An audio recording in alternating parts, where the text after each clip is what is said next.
You know, Cage Fighter is it's an action sports drama. I started working on the treatment for it while I was editing Calisthans. So that just shows you how long things take to get made. This is 5 years in the making. You know, and it's a very special film to me. It's, you know, it tells the story of Reese Gibbons, played by Alex Montagnani, who's also a really good friend of mine. And, you know, about, you know, Reese being, you know, kind of a 5-time division champion for a promotion called Legends, which is a fictional promotion that I created for the world of the film. And then he sort of cleaned out the division. He's on top of the world. He's won loads of championships. He's sort of got movie deals coming out of his ears and sponsorship and all the rest of it. And his promoter, Max Black, played by Gina Gershon, goes to his agent, Reggie, and says, you know, for your 6th title defense, I'd like you to fight a guy called Randy Stone, who's like this wrestling champion. So it's a completely different sport. And then first Reese balks at it. He's like, well, this sounds like a bit of a gimmick. And but he starts to realize that Randy Stone has a big following and a really big kind of, you know, wrestling fan base. And it's an opportunity for Reese to cross over, like kind of the way Conor McGregor did when he fought Floyd Mayweather.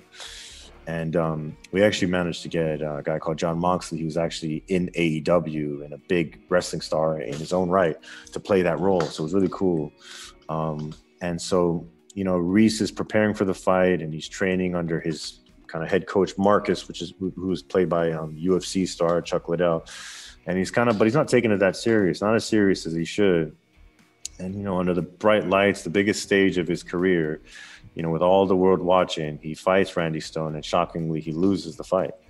And then you know, he loses his sponsorship deals, he loses his kind of, you know, movie deals, and it kind of follows a little bit of some MMA fighters like Ronda Rousey and Daniel Cormier. So I did kind of pull from real life in that sense. So his world kind of comes crumbling down, and, you know, the story unfolds and watches as he starts to pull those pieces together and build himself back up. And yeah, it's something we shot it in Regina, Saskatchewan in Canada. It's a British centric set in London, but shot in Canada.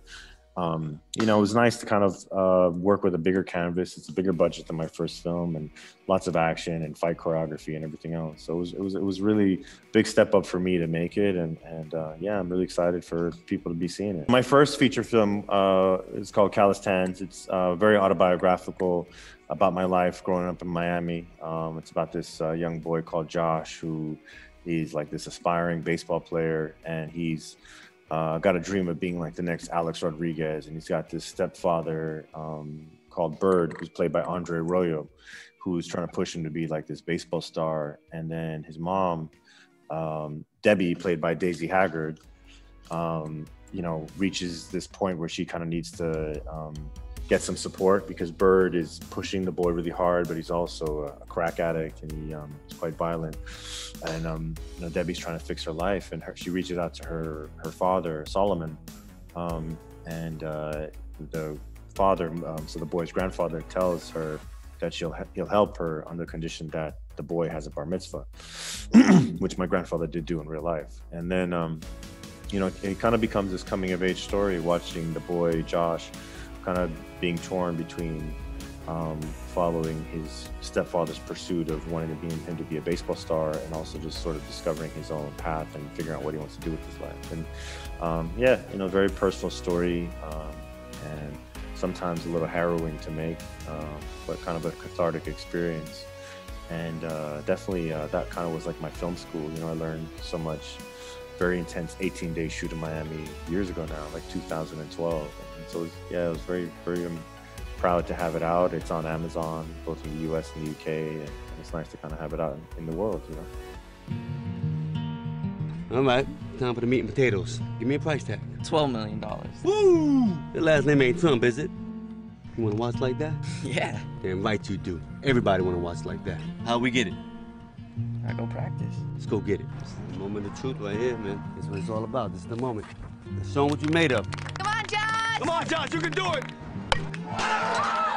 You gotta be able to deliver when the game is on the line, and everyone is watching. Bert, do you have any idea when you'll be able to start contributing again? I got a strong feeling that next week will be my week. better than that, better than this. I need something that's better than the weed and the lick. Can't be posted on the block. You looking for the family special tonight? I cannot have drugs in my house. When the last time you been to Ed? It's none of your business. What do you want? $10,000. I have a proposition for you. I want you to have a bar mitzvah because you're my one and only grandson. You're my flesh and blood, and that's Jewish blood running through your veins. 6 months to learn to read Hebrew. Oh boy. I want you to succeed. I want you to be the best damn baseball player that ever lived. He can hit a baseball 400 feet. Look, there's more He's to only 12. There's more to life than baseball. Not for him, there ain't. It's a nice house. I want one. Bet I'm the only rabbi in the U.S. of A who can pitch a baseball over 8 miles an hour, huh? I didn't know Jewish guys play ball. Y'all are really taking this Hebrew stuff seriously, ain't you? Was that a threat? That's a warning. Can you stop pushing Josh so hard? Let's go! Come on, come on. Come on, baby. Come on! Just concentrate. See the ball in. Come here. Give me 6 laps. Hey, don't talk to him like that. You know me? Do I know you? Hey, shut up, kid. What, are you being cool now? I will knock you out. You think I'm hard on you, man? I love you, man. I wish I would have had it me when I was you. Stay away from my boy. It's just you and me out here. I ain't nobody. Don't worry about them. Just blisters. They'll callous tomorrow. I'm a black belt in Brazilian Jiu-Jitsu and been training for 12 years.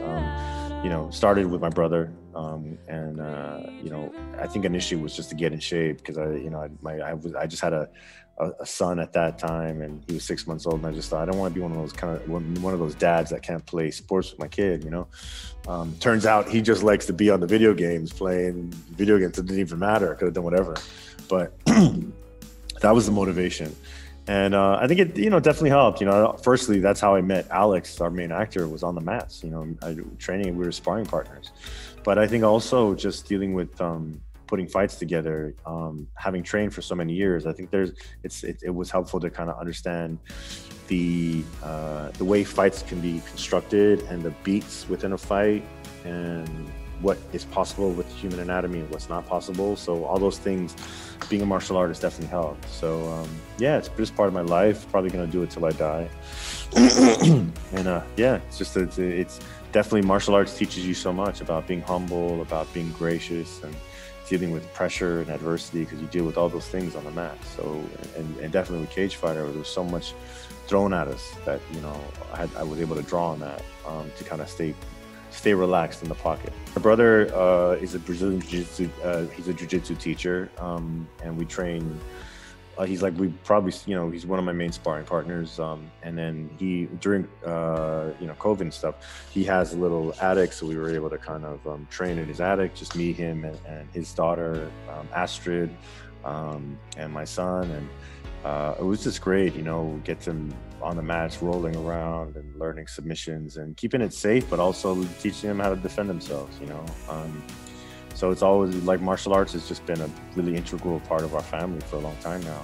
And then, you know, it's a lot of my closest friends I know through martial arts, through jiu-jitsu and stuff. So, and Alex, you know, when you share time on the mats and you sweat and you're kind of sparring, it just gets you a strong bond. So when I went out there with Alex, who's in the film, it was just really good to kind of have that camaraderie with him.